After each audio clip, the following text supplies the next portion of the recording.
I used to think shame was something living inside me, a personal defect, a warped code, a crack in the soul where cold air slid through. But shame rarely appears on its own. It usually arrives because someone hands it to you. Not as an emotion, but as a tool. Shame is not a spontaneous eruption. It's a system, a structure, a social technology that works long before you realize you're obeying it. We learn to feel shame before we learn to choose. Don't do that. Act normal. Behave. None of these sentences explain what to do, only who you're expected to be. Shame is rarely about behavior. It's about identity. It's an invisible instrument passed down through generations, an heirloom with no known owner. No one remembers who built it, but everyone keeps using it. Historically, shame wasn't a problem, it was policy.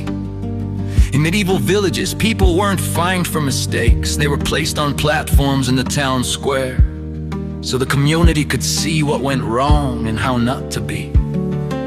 Shame was an instruction manual, a kind of moral alarm system, only instead of smoke, it produced sirens in your ribcage. Even Aristotle wrote that a little shame could guide behavior. But too much shame would break a person faster than it would shape them. He was right.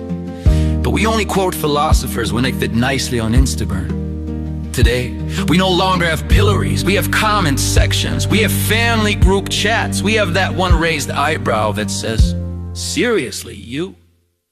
We have a society that outsources collective shame to anyone with Wi-Fi. But the most efficient version of shame is always the internal one.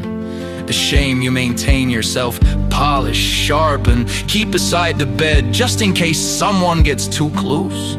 Shame works so well because it keeps us small, and small is predictable, small is manageable, small knows its place. Shame is the silent border between who you are and who you believe you're allowed to be.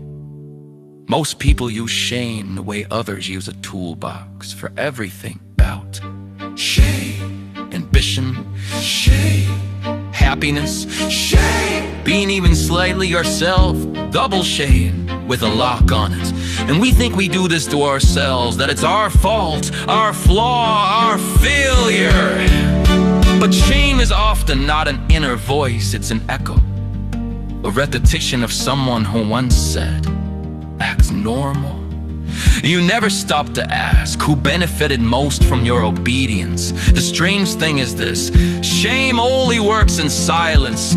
Once you speak it out loud, it falls apart like old paper. A friend asks, "You're ashamed with that, why?" And suddenly it feels like someone turned on the basement light you didn't know existed, but the truth I avoided the longest is this: shame isn't a personal failing, it's a social mechanism we accidentally started using against ourselves. You can't cure shame, you can't meditate it away, you can't breathe it into nothing, but you can refuse to use it as your operating system. Because without shame as a control panel, something far more dangerous appears. A human being who is no longer afraid of being seen and being seen is always the beginning of freedom. Most people aren't kept small by others, but by the shame they inherited as a survival strategy. Sometimes you don't need to fix that strategy. You just need to return it to where it belongs. Not in your heart, not in your decisions, but somewhere in the back of the closet with the things that were once useful, but now stand